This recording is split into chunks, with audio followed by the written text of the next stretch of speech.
Olá pessoal, esse é a porção semanal de literatura infanto-juvenil e hoje falarei um pouquinho sobre um conto de Natal do Charles Dickens. Então esse livro foi publicado pela primeira vez no ano de 1843 e comenta-se que ele foi escrito em um mês, pois Dickens contava com o dinheiro da venda desse livro para pagar dívidas.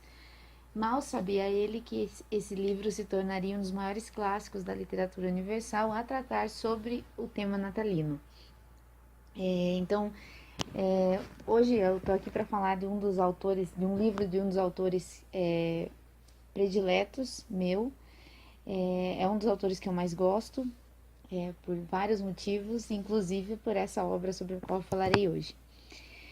Então, inicialmente, eu gostaria de dizer que esse livro escolhido para essa semana, ele é indicado para crianças de 10 anos ou mais, visto que ele é extenso, em questão de páginas, apesar de conter gravuras, e exige mais da compreensão da criança. Que eu saiba, algumas adaptações foram feitas, tanto para filme quanto adaptações em livros infantis, eu acredito que com mais imagens e talvez com uma pequena mudança na linguagem. Mas o livro em si, ele pode ser trabalhado com as crianças, mas como eu disse, de 10 anos ou mais. E porque ele pode ser utilizado para ensinar muitas coisas para o público infantil. Então vejamos quais são elas. Então, em primeiro lugar, quando Scrooge é visitado pelo espírito do Jacob Marley, que era o seu amigo, esse seu amigo lhe diz que espera que Scrooge tenha um final diferente do que ele teve. E por isso, os espíritos natalinos do passado, do presente e do futuro visitarão Scrooge durante aquele Natal. Então, Scrooge era um sujeito avarento, egoísta, mal educado e totalmente mundano. Só pensava em acumular mais e mais dinheiro e, apesar disso, vivia como se fosse um miserável. Ele tratava todos os seus conhecidos muito mal. Era uma pessoa bem antissocial também, né? E digamos que esses três espíritos natalinos então surgem, né, para ajudar o Scrooge a perceber o que ele tinha feito de errado no passado e no presente e o que ele poderia mudar, né, nessa sua atitude no futuro, da sua atitude. Então, a gente pode dizer que esses três espíritos natalinos são a nossa consciência, pois na nossa consciência nós temos guardado tudo o que de bom ou de ruim nós fizemos no passado, o que estamos fazendo de bom ou de ruim no presente e o que nós podemos ou não fazermos no futuro.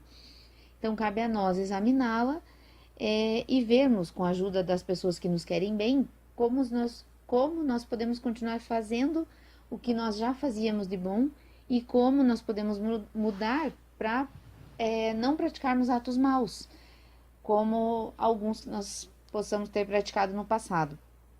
Então, seria muito bom que como aconteceu com o Scrooge, nessas datas que nos lembram do quanto nós devemos ser bons uns para com os outros, a nossa consciência nos alertasse sobre como nós devemos agir. Então seria muito bom que a nossa consciência também viesse assim como esses espíritos natalinos e nos desse um alerta. Olha, você tem que mudar nisso, isso daqui tá bom, isso você tem que mudar. Mas a nossa consciência só nos alerta se nós quisermos. E por isso nós devemos estar muito atentos a ela, para que depois nós não soframos como Jacob Marley, como um dos espíritos natalinos fala pro Scrooge. Ele diz assim, que seu sofrimento, no caso do Jacob Marley e de todos os outros, era querer fazer o bem na terra e não conseguir, ter perdido esse poder para sempre. Então, para que não ocorra isso conosco também, né? Que nós possamos ainda ter tempo para praticar muito bem aqui. Então, além disso, esse conto também nos ensina sobre o verdadeiro valor do Natal.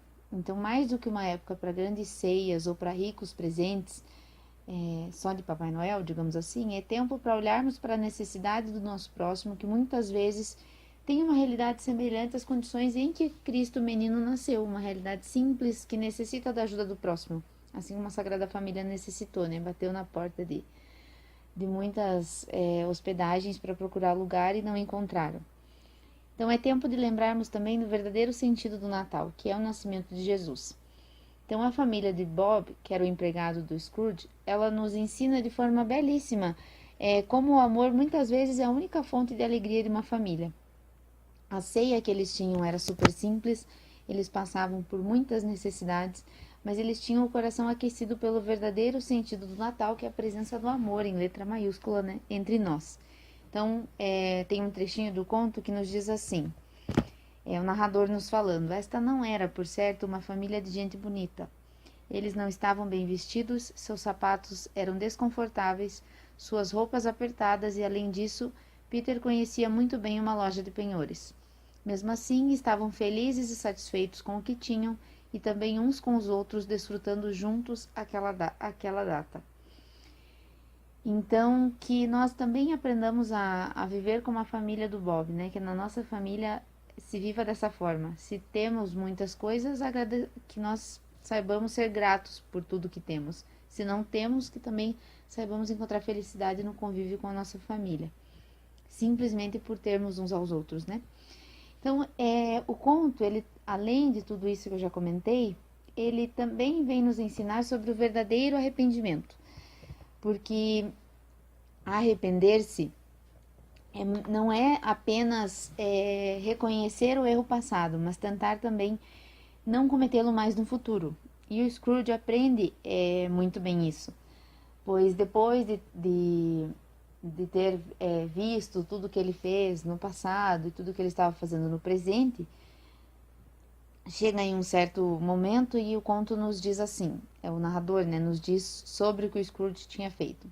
Entrou na igreja, caminhou pelas ruas, olhou as pessoas andando apressadas de lá para cá, afagou a cabeça das crianças, conversou com mendigos, espiou para dentro das janelas das casas desde suas cozinhas, e tudo isso lhe trouxe muita alegria.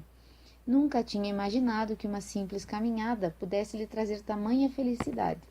E quando a tarde chegou, decidiu ir fazer uma visita ao sobrinho, o sobrinho que sempre o convidava para passar o Natal com a família dele e que ele não aceitava, pois ele sempre rejeitava o convite e dizia: isso tudo é bobagem, vocês são uns bobos de comemorar umas datas dessa, que sentido tem uma data dessa, né?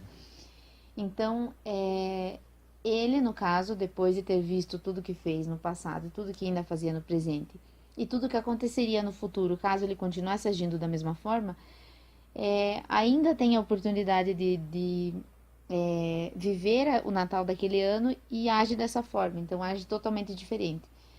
Dá atenção para as pessoas, para as crianças, para os mendigos, como ele diz ali, e inclusive decide passar o Natal com a família dele. E faz outras muitas coisas também que o conto relata para nós. Então, Scrooge, ele fez tudo isso que já tem nesse parágrafo e muito mais. Então, a história continua nos dizendo mais algumas das coisas que o Scrooge fez naquele período. Para o pequenino Tim, que não morreu, Scrooge acabou tornando-se um segundo pai. Também se tornou um bom amigo, um bom chefe, um bom homem, o melhor que a cidade já conhecera ou que qualquer outra cidade poderia ter conhecido. Que bom se isso pudesse ser dito de cada um de nós também, né? E outra coisa que eu acho muito interessante nesse conto, além do que eu falei antes, de ensinar o que é o verdadeiro arrependimento e das outras coisas que eu já comentei, do verdadeiro arrependimento, que não basta apenas nós percebermos que fizemos algo errado, mas agirmos para não praticarmos mais isso, nos dedicarmos ao máximo para isso, e foi isso que o Scrooge fez. Mas esse texto também nos ensina a não desanimarmos ao pensar que nós somos capazes de fazer tão pouco diante de tanta necessidade presente no mundo, pois esse muitas vezes é um motivo pelos quais as pessoas desanimam de fazer muita coisa. Eu posso fazer tão pouco, então por que eu vou fazer se não vai fazer diferença nenhuma? É tanta necessidade que eu só vou conseguir suprir o mínimo dela, então eu não vou fazer. Mas na verdade, o pouco é melhor do que nada, né? Então isso é uma das coisas também que esse conto nos ensina. E Scrooge, ele vai aprender isso no conto com o espírito do Natal do passado, ao ver o que o seu antigo patrão fazia pelos seus empregados. Então, o espírito do Natal do passado, falando como se fosse o Scrooge, ele diz assim: uma coisa tão insignificante, afinal, disse o fantasma, e ainda assim esses tolos ficam tão agradecidos. Insignificante? Ecoou o Scrooge. E não é insignificante. O velho só gastou umas poucas libras do seu perecível dinheiro, 3 ou 4 no máximo. Acha que isso merece tanto elogio? O fantasma diz. E na verdade esses comentários seriam comentários do próprio Scrooge antes de antes de ter mudado, né? E o fantasma, na verdade, ecoa o que o próprio Scrooge teria dito. Então, na verdade, é como a nossa consciência funciona muitas vezes, né? Ela nos mostra como nós agimos errado e como nós poderíamos continuar agindo errado se não mudássemos. Então, o Scrooge responde, aprendendo no caso em que o pouco vale muito mais do que não se fazer nada. Ele responde o seguinte: não se trata disso, disse Scrooge, ofendido pela crítica e falando sem querer como seu antigo eu e não como seu eu atual. Não é nada disso, fantasma. Ele tinha o poder de nos tornar felizes ou infelizes, de fazer nosso trabalho suave ou opressivo, de torná-lo um prazer ou uma tortura. Quero dizer que o poder dele estava em suas palavras e gestos, estava em coisas tão vagas e insignificantes que seria impossível medir seu valor. Mas e daí? A felicidade que ele espalhou foi imensa e equivale ao gasto de uma grande fortuna. Então, que assim sejamos nós, que nós aprendamos com o Scrooge a examinarmos a nossa consciência e que nós possamos também ensinar as nossas crianças a fazerem o mesmo, para que no nosso exercício diário de examinarmos o que fizemos de bom ou não, nós também aprendamos a melhor forma de ensinar as crianças a fazerem isso. Nós podemos fazer muito poucos pelos demais? Muitas vezes sim, mas não é pouco. É muito melhor do que não fazermos nada. Depende de nós, muitas vezes, mesmo que nós não percebamos, como no trecho acima, como eu li agora há pouco, tornar a vida dos demais, dos que estão ao redor de nós, suave ou opressiva. Nossos gestos e palavras podem tornar a vida de outras pessoas muito melhor e muitas vezes nós nem percebemos isso. E como nos diz o final do conto, todos concordavam em dizer que ali, no caso o Scrooge, estava um homem que sabia celebrar o Natal e manter seu espírito vivo o ano todo, se é que algum homem consegue isso. Que o mesmo possa ser dito de cada um de nós. E é realmente isso que eu desejo. Então, eu acho que um dos motivos pelos quais eu escolhi essa obra agora é porque a gente está próximo do Natal, mas ainda tem um tempinho, então é um tempinho para a gente refletir, para talvez mudar nossas atitudes, para refletir sobre esse assunto com as crianças. Eu espero que isso ajude tanto os pais quanto os professores a refletir sobre esse assunto com as crianças e que ajude também na compreensão desse texto e no trabalho desse texto com as crianças. Então eu peço que vocês continuem acompanhando a porção semanal de literatura infanto-juvenil. Eu gostaria também de dizer que o texto que eu preparo sempre para o podcast, ele é publicado no blog chamado Família Barlavento, que é um blog de uma amiga minha, que faz homeschooling com as filhas dela. E no blog ela fala sobre vários assuntos relacionados ao homeschooling. E lá, então, é publicado cada semana o texto que eu utilizo para gravar esse podcast, tá bom? Então, quem preferir, tem lá o texto escrito e quem preferir tem sempre os áudios gravados aqui no canal, na SoundCloud. Então, se você gostou, por favor, compartilhe com as pessoas que você conhece, que você acha que poderiam se interessar pelo tema. Eu agradeço muito e peço que vocês também deem sugestões sobre histórias sobre as quais vocês gostariam que eu refletisse aqui, tá bom? Um abraço.